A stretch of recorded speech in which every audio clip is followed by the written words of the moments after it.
Oh, sandali. Gusto mo bang kumita nang walang ginagawa? Wala pong ganun. Maghanap ka ng trabaho para may tira ka.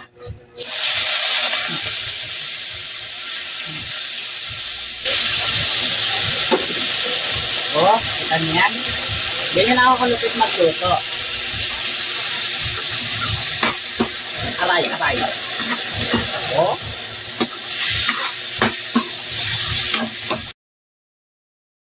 distracting, di ba?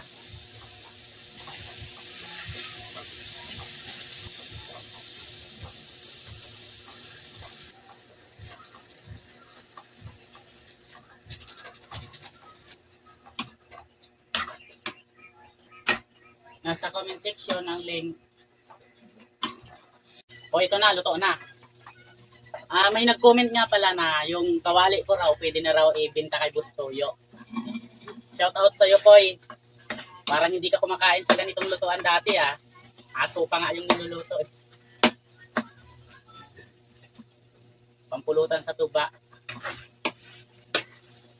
O, mantika na lang natira. Kain tayo.